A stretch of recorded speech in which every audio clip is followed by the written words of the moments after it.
రాజన్న సిరిసిల్ల జిల్లా కేంద్రంలో కోతుల బెడద ప్రజలను పీడిస్తుంది. సిరిసిల్ల గాంధీనగర్లో కోతులు భీభత్సం సృష్టించాయి. స్థానికంగా ఉన్న చైతన్య భారతి పాఠశాలలోకి కోతులు చొచ్చుకెళ్లి విద్యార్థుల పాఠ్య పుస్తకాలు చించేశాయి. పాఠశాల సామాగ్రిని చిందరవందర చేశాయి. పట్టణంలో వీధి కుక్కలతో పాటు కోతుల బెడద ఎక్కువగా ఉందని, రాత్రిళ్లు కూడా కోతులు తమకు నిద్ర లేకుండా చేస్తున్నాయని స్థానికులు వాపోతున్నారు.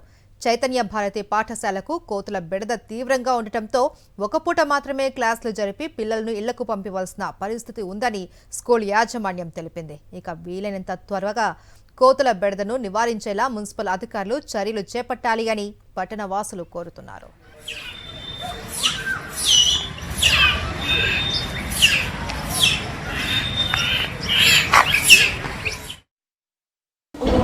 హౌజెస్లో అంటే మనం ఏదైనా సెక్యూర్గా చేస్తాం.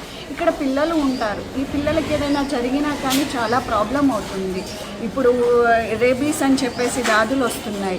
కుక్కలు కరవడమే కాదు, మంకీస్ కరవడం వల్ల కూడా పిల్లలకి అది ఎవరికి తెలియదు. పిల్లలు ఏమనుకుంటారు, గీరింది కదా అని చెప్పేసి ఇంట్లో చెప్పడం వదిలేస్తే ఏమవుతుంది, ఇలాంటివి కూడా ఎక్కువ అవుతుంది. ఇలాంటివి కొంచెం దృష్టిలో పెట్టుకొని దీనికి అనువిధంగా ఏ విధంగా చేస్తారు, మున్సిపల్ టీం ఎలాగా స్పందించి తీసుకుంటారని మా ముఖ్య ఉద్దేశం.